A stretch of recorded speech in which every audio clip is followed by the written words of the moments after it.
Je, wewe unaweza kupita njia hii peke yako?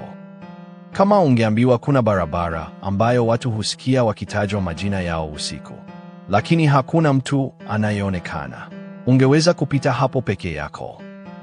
Wakazi wa kijiji cha Mlimani waliita barabara hiyo njia ya wito. Mchana ilikuwa ya kawaida tu. Watu walipita, watoto walicheza, magari yakapita bila shida. Lakini usiku, kila kitu kilibadilika. Watu walidai kuona vimvuli vikitembea pembeni yao. Wengine walikuwa wakisikia watoto wakilia gizani. Na waliosubutu kugeuka nyuma walidai kuona vitu ambacho hawakuwahi kusahau maisha yao yote. Lakini kijana mmoja hakuwahi kuamini hadithi hizo. Ni stori za kuwaogopesha watu tu, alisema huku akicheka. Siku moja alichelewa kutoka mjini.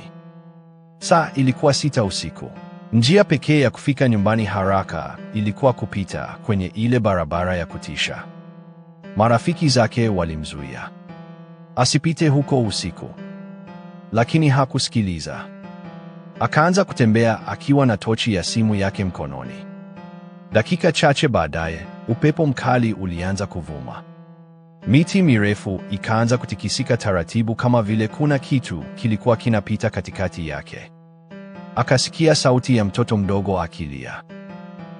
Kijana akasimama ghafla. Akamulika tochi kila upande. Hakukuwa na mtu. Moyo wake ukaanza kwenda kasi, lakini akajikaza kuendelea mbele. Alipotembea hatua chache tu, akasikia sauti nyingine. Safari hii ilikuwa karibu kabisa. Ilikuwa sauti ya mama yake. Lakini mama yake alikuwa nyumbani. Polepole akaanza kugeuka nyuma. Lakini kabla hajageuka kabisa, akakumbuka maneno ya watu wa kijijini. Ukisikia unaitwa kwenye ile njia. Kijana akaanza kutembea haraka. Lakini ghafla, akaona kivuli kirefu cheusi mbele yake.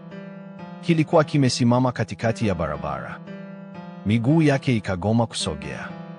Jasho likaanza kumtoka. Kisha sauti ya kutisha ikasikika nyuma yake. Kwa nini hukugeuka? Kijana alipiga kelele na kuanza kukimbia kwa kasi. Simu yake ikaanguka, lakini hakusubutu kuichukua. Alikimbia mpaka alipofika nyumbani akiwa anatetemeka mwili mzima. Kesho yake asubuhi watu walikwenda pale simu yake ilipoanguka. Walichoona kilifanya wote wakae kimya. Kwenye simu kulikuwa na picha iliyojipiga yenyewe gizani. Na nyuma ya kijana kulikuwa na kile kivuli cheusi kimesimama karibu kabisa naye. Hakuna anayesubutu kupita ile njia akiwa peke yake usiku. Na wengine wanasema, ukisikia jina lako likiitwa huko, usijibu.